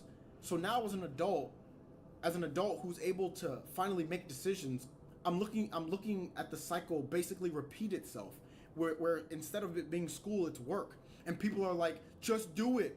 Anytime I've tried to tell people I can't work a job, they don't understand where I'm coming from. I'm not doing it. Fuck a job. I can't do it. Hi everybody, my name is Lauren. This is my first YouTube video. I've had a YouTube account for a long time, and over the years this has become my favorite social media platform. The door just opened. Close the door. Hey guys, it's no longer human here. We're gonna talk about the fear of falling behind today. This is like a feeling that I've been feeling for a really long time because I was once that try-hard Asian girl that really needed academic validation to feel like I have any sense of self-worth. Ultimately, that just led up to burnout. I just completely crashed and I couldn't do anything anymore. And I think I grew up always being a perfectionist when it comes to school or any hobby that I tried to do. One of the hobbies I had was art, and I really loved drawing, and the whole reason why I got into art was because of Minecraft YouTubers, and I would draw like their characters and stuff like that. That's where I started off with, but I knew that I wasn't good enough because I'd always compare myself to my peers. I guess maybe it's because growing up when your parent does that, that kind of comparison, that kind of mentality is stuck inside of you even when you're older and you know like, oh, comparison is bad, I don't want to compare myself to other people, I want to do my own thing. Like, you know that logically, but emotionally you can't like come to terms with it, is what happens most of the time. Being perfectionist definitely ruins a lot of things because if everything has to be perfect, then you'll never reach perfection because there's always something to nitpick about, you know what I mean? I think it comes with being an overachiever. Just like if you want to do well, you have to go above and beyond for it. But because that's how I've always been taught to do, it causes me a lot of stress in my own head, and then I just can't do anything. I just feel like I can't move, like I'm just like frozen in this state of extreme stress, which leads to bed rotting, a lot of bed rotting. Maybe it's like imposter syndrome. I also feel like whatever I do will never be good enough. So then sometimes I don't even start on what I want to do. Of course there's things I want to do, like making these freaking videos, for example. But I also have like this thing where I'm so result focused that it feels like if this doesn't perform well or if this many people are watching me, I'm so scared of somehow failing at doing this. It kind of just becomes a loop of me being so scared of putting myself out there, but also I want to put myself out there so much so that it just sends me into a spiral of overthinking. I want to be consistent and do things more consistently because I want to grow as a person and discipline myself accordingly. I want so many things for myself to do to get better. You know, once you have that many things that are in your mind, it kind of feels really overwhelming to tackle by yourself. As a chronic overthinker, I have like a million things going on in my head at the same time, and it tells me good things, bad things, and everything in between. But the negative thoughts are definitely more intrusive than the positive thoughts. Sometimes I also feel like kind of left behind is because like you see a lot of people my age or people that are young and doing well and they're so successful. It's hard to not compare yourself to these people that you see online. Like, honestly, I don't even know these people online, yet I compare my life and my success and my looks to these people that I admire, you know? And it's very emotionally draining when you're always comparing yourself. I want to stop the comparisons, but my head low-key just can't, it won't let me. It's like saying like, hey girl, you cannot think that way, you're always gonna be not enough. I'm already behind in school, as in college. I'm like a semester and a half behind because I low-key failed a bunch of courses and then I had to withdraw from them. I'm not on the right track to graduating at all. And then I'm just thinking, what do I do after this? I'm just like, fuck, my major kind of sucks. If I want to climb the corporate ladder in the state that I live in, the salary for people in my major is not good. It's not good. It's really bad. So then I'm just like, shit, I need to like find something else to do after I'm done with school at least. I was talking about this with a high school friend recently. We literally just reconnected. She also felt the same way as me because since high school, we're not like down the traditional route of going to a really good school and getting an internship right away and hopping onto a job. We didn't live up to the expectations of like a lot of the peers that we kind of grew up with. I was thinking about hustle culture and everyone feels like they need to do the next thing. Like if you're not doing something, that means you're not productive and that you're lazy. And for me, I feel like I really don't have anything going on for myself. I'm just trying my best to stay afloat, and it really sucks because when you're like 20, I'm 20 guys by the way, every time I hang out with my old high school friends, they would only talk about their accomplishments and the accomplishments of people that they know, and that sometimes feels like a little bit uncomfortable to hear when you know that you are not doing as much things as they're doing. Of course you're happy for your friends and your acquaintances, but at the same time, focus on yourself and not really care about what other people think of you. It's way easier to say than for it to be done, of course. Before I left California, I took a picture of like little Tokyo and I just posted it online, and then one of my high school mutuals said, oh my god, you're in LA? And I was like, yeah, I was just visiting. And then like we're just kind of catching up because they're friends with one of my really good friends from high school. She was saying like, oh yeah, a lot of people from our high school are here. When is working at Apple, like the really popular girl, she's like working at Apple right now. I'm working in like Malibu or Santa Monica. I'm in a lab and shit. And I was just like, wow, all of these people from my high school are so successful. They were doing so well in high school and they're doing so well at adulting. It's just like, damn, what the frick am I doing, dude? I just feel like I've been held back so much because of my mental health, and if I was able to get medicated properly, I'd be able to, you know, self-discipline more and do the things that I want to do. Honestly, just hearing her tell me about like what everyone's kind of doing was like almost like a shocker to me, and just like a life pivoting moment. I was like, wow, everyone is doing so well except me. But in reality, you have to know that everyone is also confused. Maybe everyone is also feeling as anxious as you about their future. Even though they seem put together on the outside, they might not be put together on the inside. I know that's the truth, and everyone has their own paths to take. We don't need to compare people's paths because their path is their path and your path is your path. There's no straight path to success or whatever society deems as like, oh yeah, you're a productive member of society. There's not like one single way to live happily. You know what I mean? That's just like my logic talking. It just feels a little disappointing for myself that I could have done so much more to put myself in a position where I actually feel more confident and happy with myself, but I didn't. So now we have to start somewhere, right? I'm hoping maybe one step at a time, even though I don't make videos as consistently. This is a starting point, right? As long as I'm trying my best to push through it. We're all lost in one way or another. We don't know who we are fully. And who actually knows who they really are 100%? Who is 100% sure of everything in life, right? There's always some parts that's missing. I think we can all do it. Let's end this on a positive note. Everyone's dealing with different things, so be kind to everyone, right? It's No Longer Human here, signing out.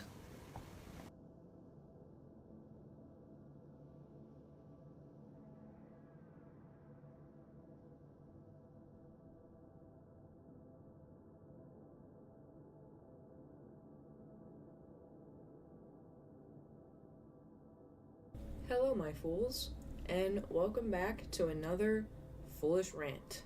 I know it's been a couple weeks. I've missed you guys. I've been on TikTok, I've been on Instagram, but I've been neglecting the YouTube, and I am sorry about that. But I'm back.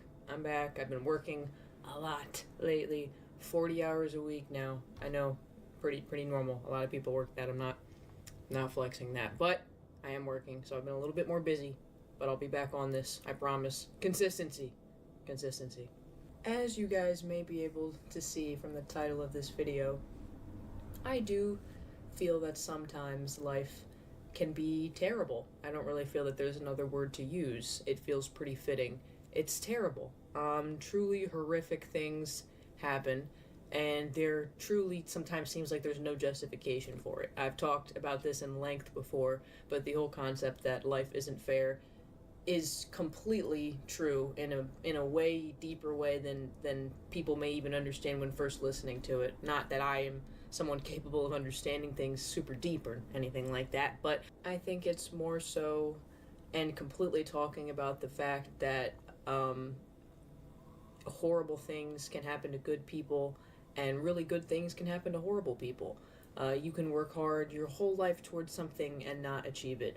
Or you can be as good of a person as you possibly can be and somebody else can come into your life and seemingly ruin it. And I've talked about this before too, but I find that I get very hung up on things sometimes, and I really fixate on the fact that no matter how hard I work, I very well could end up being unhappy or something horrible could happen again, and it gets to be a little bit frustrating.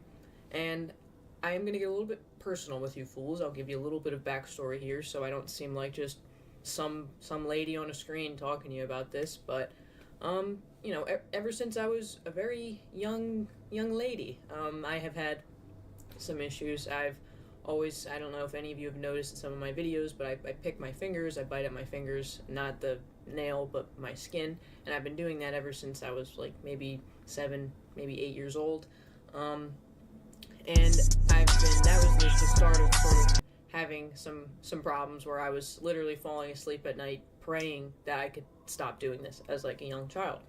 I grew up a little bit more and I was maybe 10, 11 years old, and I noticed that, I was a bit of a chubbier kid and I was frustrated by that. So I wanted to be like the other ladies, and I wasn't even allowed to consume media at this point. I wasn't like on YouTube, I wasn't looking things up online. I just sort of thought to myself that maybe I should start restricting my eating. And I get to be maybe 13, 14 years old. I'm getting into middle school, and I've never had a serious friend at this point.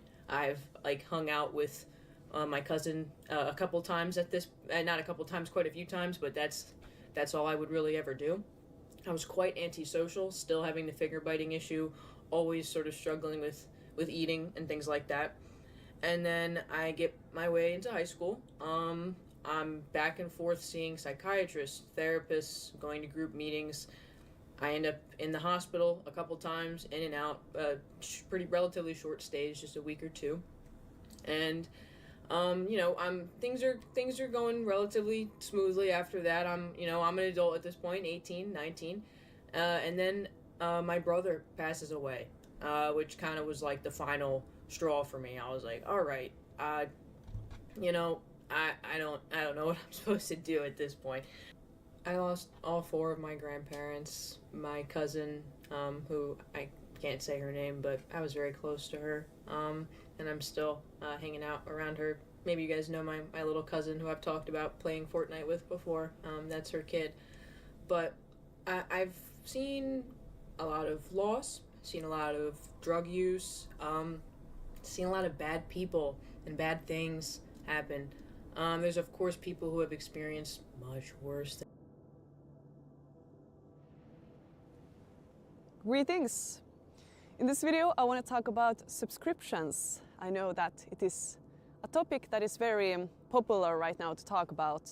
I think a lot of creators are maybe over-exaggerating a bit the subscription epidemic. I'm 29 and in a few months I will be 30. When I look back at my 20s, I think I've had some great experiences. I had good times and I went on so many adventures. But if I'm being honest, I also spend a lot of time worrying. Greetings! In this video I want to talk about subscriptions. I know that it is a topic that is very popular right now to talk about. I think a lot of creators are maybe over-exaggerating a bit the subscription epidemic to make their videos more triggering and, I guess, interesting. I would say some of my videos on this channel is a bit boring because I like to go to less extremes to keep things realistic, but I do want to give my little take here on subscriptions because I think people are freaking out about this quite a lot. So I personally, currently, I have a Netflix subscription. Honestly, I might get rid of it. I feel like right now there is nothing I really want to watch on Netflix. Then I have a music subscription. So that's pretty much it, if I remember correctly right now. So for me, Netflix is a pretty good deal, if you think about it. For around 10 a month, you can watch thousands of movies, and they change the movies sometimes as well. That is really awesome, in my opinion. Now, as I said before, I don't think there is anything I want to watch right now on Netflix, so I might get rid of my subscription, but if I want to watch something, it's nice to open it up and scroll through it. Now, I remember when I was I guess a child or a teenager, we used to go to this thing called Film Town, and there you could walk in, buy some snacks and choose a movie for one day, and then you go home and watch it, and then you have to return it. I was terrible at returning these movies. I was so lazy to walk back to this place, but I really miss those days. Sadly, Film Town, I actually looked it up recently. It's not a thing anymore, or it has been turned into some kind of candy store, it seems, so you can't rent movies anymore. And I think it's really, really sad. That was a really good deal. You could rent a movie and you could have the physical copy and bring it home, and it was like an experience in itself. Now, I know at least on YouTube, where I'm currently making this video, you can sometimes rent movies. I recently rented the Mr. Bean movie, Mr. Bean Goes on Vacation, and I watched it and then didn't have to bring it back to the store or to the place, so that was a good deal. But then one of the things that comes up when talking about subscriptions is how we don't own anything anymore.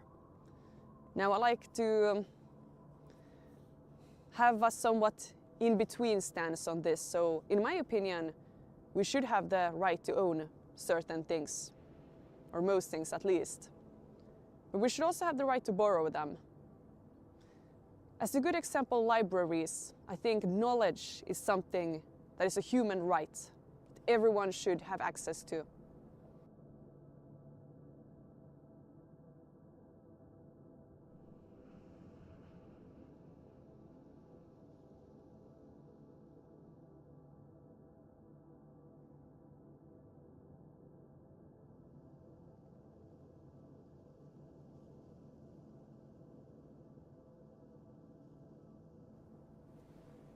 Greetings! In this video, I want to talk about subscriptions. I know that it is a topic that is very popular right now to talk about. I think a lot of creators are maybe over-exaggerating a bit the subscription epidemic to make their videos more triggering and, I guess, interesting. I would say some... Hello everyone, welcome to a new video. Welcome to my channel. If you're new, welcome back. If you're a returning subscriber, thanks so much for joining me today and for clicking on this video. I hope this message reaches you in a time when you really need to hear it. Got up this morning, I went to Pilates, I'm literally still in my workout clothes, and I just felt really compelled to sit down and record this video. It's something that I've been thinking about for a while, and I just feel like, I don't know, this morning is the time to sit down and just talk about this. And it's going to be a little bit more of a chatty video, but I hope you stick with me, because I feel like if you found this video today, it's probably something that maybe you need to hear. It's something that I needed to hear 3 years ago, and a lesson that has really transformed my life since then. And what I want to talk about today is self-love. And I know that this is a popular topic and lots of people have all sorts of opinions on it, so I figured I would add my thoughts into the mix. If you are a returning subscriber, you already know that I don't drink alcohol, that I quit drinking a little over 3 years ago now, and a lot of my videos are about sobriety, but the core message, I hope, that comes across in all of my videos, including my sobriety videos, is all about making decisions for yourself and for your life that come from a place of compassion, of self-love, of hope for your future, rather than sort of fear. And this video is not sobriety specific, but can definitely apply to sobriety as well, because for me, all the times that I tried to quit drinking, that I tried to grow out of that stage, even though I knew that I needed to change, that I wanted to change, it wasn't until I approached sobriety from a place of love and compassion for myself that I actually was able to make any progress. It also just got super dark in here. That's the problem with filming with natural light. It looks lovely and sunny, and then a cloud passes and everything goes dark. Whether you're watching this as someone who is questioning their relationship with alcohol and is considering sobriety and watching my other videos, or if you're totally not here for that reason, maybe you are in a stage of life where you're sort of at the cusp of the next chapter, where you feel like something needs to change, where you're ready to let something else go, and you just find yourself kind of stuck in that cycle. And it is my firm belief, change needs to be approached with compassion and self-love. Otherwise, I don't think it can be successful. You cannot shame yourself into growth. You have to love yourself into growth. So let's talk about it. Growth requires safety.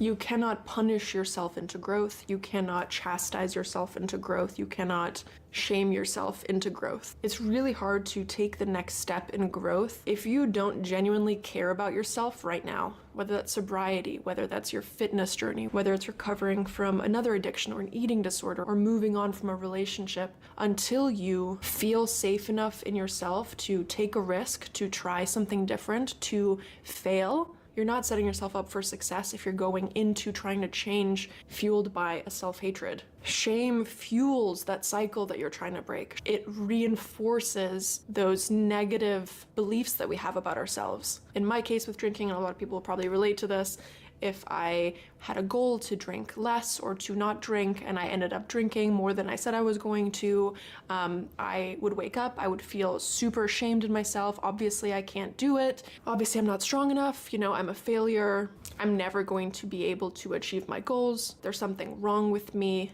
And that just perpetuated the cycle, because then I'd be like, well, I'm already a failure, I might as well continue drinking. For years, I just reinforced this thought that, like, I cannot change, there's something wrong with me, I am broken, I'm a failure, and it just perpetuated the cycle that I so desperately wanted to get out of. The same thing goes for less extreme things, right? If you are constantly talking negatively about yourself, you are reinforcing the shame that makes you feel bad about yourself. You want to be that girl, you want to be the best version of yourself, so maybe you spend all of your time internally thinking about all the things that make you not that girl, that make you not the version of yourself that you want to be. You're so focused on that and dislike that part of you so much that you literally can't focus on growth because you're so stuck in that cycle of shame. When it comes to real, sustainable change, it comes from a place of understanding and compassion. You have to understand where you're at now to have any chance of growing from it. Instead of approaching it from a lens of shame and failure, why are you the way that you are? I talk about this in a lot of my sobriety videos. Why do you drink? Like, truly sit down and reflect on, okay, my drinking, my addictions, my eating habits, my negative self-talk, whatever you are trying to grow from, what value does it bring to my life? Because even though it doesn't make sense, all of those things provide a purpose to you, right? For drinking, it might be that it makes you feel more relaxed, it helps you be social, it makes you feel more confident, right? Those are real things that we believe drinking gives us, alcohol gives us. When it comes to negative self-talk and self-doubt, even those thoughts have a purpose. They keep you safe because they prevent you from taking risks or trying something new that you might fail at and then feel even worse about. A lot of times we see our negative behaviors or habits as these burdens, right? Again, that shame cycle, but it's really important to step back and realize what purpose they are serving for you. Because in a very backwards way, when you step away from it, those thoughts, those patterns, those behaviors are trying to protect you in a certain kind of way. That is you trying to protect yourself, even if it's hurting you in the long term. So really understanding why you are at where you are at now, why you believe the things that you believe, why you do the things that you do is critical.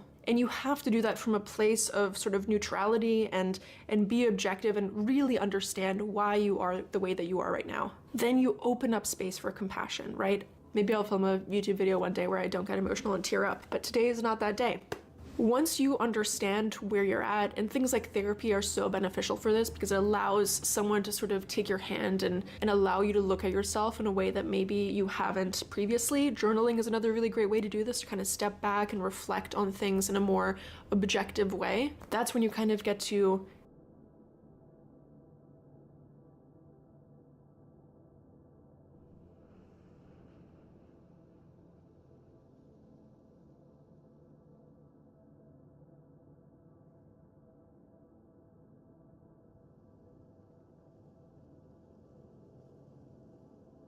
So I wanted to talk a little bit about the power of action and how each and every day you are choosing the life you are living with your actions. I don't know if this is the best apple I've ever had in my life or if I just worked like 8 hours and I'm extremely hungry. We'll never know. I had two very important things said to me today. The first was a quote that I heard on the internet that went, "You have to pray that you catch the bus and then you have to run like hell." Meaning that no amount of wishing, no amount of hoping, no amount of praying, no amount of, oh, I want this, is gonna get you there. What's gonna get you there is having a vision and then running like hell towards it. There is no avoiding the running like hell. There is no avoiding the action it's going to take to get you where you want to be. And the other thing I did was have a conversation with my friend about my eating habits, that I don't eat very healthy anymore. I used to back when I was an athlete, I was a ballerina, but ever since I stopped doing that, I haven't really been taking care of my body. I've been eating a lot of processed foods. It slid. I just didn't feel like eating broccoli anymore. And how that's probably making me feel like shit, both in my mental health and my physical health. And it just made me think throughout the whole day, how am I subtly making myself miserable with my actions? I'm not drinking enough water, that's 1. I'm not sleeping enough, that's 2. I'm not eating healthy, that's 3. I don't have any mental sanity practices in place, like meditation or journaling or just taking a deep breath throughout the day. What is that 4? That's 5. I don't exercise daily, that's 6. I don't de-stress, that's 7. I don't clean up my house the way that I should, that's 8.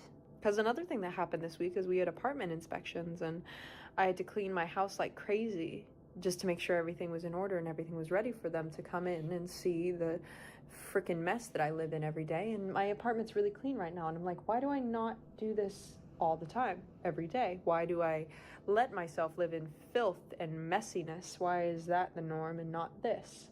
Why do I make myself miserable with my actions? Every day we wake up and we're asked to complete a series of choices, and that series of choices is called our habits. Do you want to make your bed? Do you not? Do you want to brush your teeth? Do you not? Do you want to eat breakfast? Do you not? And throughout the day, all these little micro decisions build up into how we're feeling, both mentally and physically. And today, I told myself I'm going to wake up and I'm going to do everything that everyone says, because I have this weird theory in the back of my head that even if I had a perfect day where I did everything perfectly, I would still feel like shit. And so today I decided to challenge that belief, and I got up and I drank a whole bunch of water with electrolytes, and I worked out and I ate a very balanced breakfast, and I went out and I ran some errands before work, and I went to work, and I decided to have a good attitude and was full of gratitude, and came home at lunch and I journaled and I de-stressed, and I took my medication on time, and I brushed my teeth and I combed my hair, and I did everything that I knew I was supposed to. Oh, and I got 8 hours of sleep last night. So, and you want to know what? I feel pretty damn good right about now. I feel really, really fucking good. Like, I feel like I could wake up tomorrow and I could go for a run, and I could come back and I could study. I could call my friend and talk about our day, and I feel uplifted and I feel good. And it made me realize I'm not running like hell. I'm subtly strolling through life, just kind of wishing for something to happen to me. Just kind of wishing to be happy, hoping, praying that I'm going to get peace one day, instead of actually getting my ass out there and doing things that I know are good for me, doing things that I know will bring me one step closer to everything I've wanted. And the only thing I've ever wanted to be was just happy and healthy, be the happiest and healthiest version of myself. There are other goals and other things and other dreams that I have, but really, at the end of the day, the only thing I want is to be the happiest, healthiest version of myself. That's all I want to be. That's all I want to be. But I am not perpetuating that with my actions. No, I'm sitting over here and I'm wanting, I'm wishing, I'm hoping that one day, one fucking day, I will just wake up after weeks and weeks of eating processed food and not sleeping and scrolling on my phone and not socializing. I wish one day that I will wake up and feel better. Why am I not running like hell towards happiness? Why am I not doing the things that I know would bring me happiness? Why am I not running, you know? And there was a level of accountability that I had to take, that maybe I am the problem with my life. And I'm not saying that I'm the only problem with my life. Like, I am at fault for every bad thing that's ever happened to me. I'm a martyr, oh my God. But I'm saying that there is definitely a level and a degree of I am making myself miserable with what I am doing in my life. So why don't I completely switch it up, switch it around, live by a new playbook, live by new rules, and stop just wishing that I catch the bus. Stop wishing for one day being happy and actually work towards it like it's a goal. It's a mountain I have to climb. It's something I have to do. And like I've always said, you're not just gonna wake up one day and run into your highest self on the street. You're not just gonna be strolling along, going for a casual stroll, and you're just gonna bump into them. You are going to go down a dark, narrow, twisted road of self-discovery and hard work to arrive upon the best version of yourself. It's not something that just happens on accident. Those who have become their best selves, those who have gone on to become the happiest and healthiest versions of themselves, did not just happen by mistake. Self-love is not just something that happens, but it is a daily practice that you incorporate into your life. You don't just wake up happy one day. You work at it meticulously every single day, like it is homework, like it is your job, like it is a part of your career. And that is when you wake up happy. That is when you wake up healthy. And it's when I switched over this mindset from, oh my God, I hope one day is different, I hope one day I'll wake up happy, to, I gotta run like hell towards the happiest, healthiest version of myself, and I will not reach self-love, I will not reach self-betterment unless I actually fucking work for it. Because I can run myself into the ground. You guys have watched it time and time again. You watched me literally injure my back so badly that I couldn't walk for 4 days because I decided to go run 7 miles outside just because I wanted to run a marathon. You've seen me. I can study for up to 10 hours a day.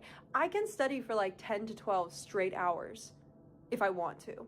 I totally can do that. But I do not know how to achieve something through self-love. I only know how to achieve things through obsession and self-brutalization.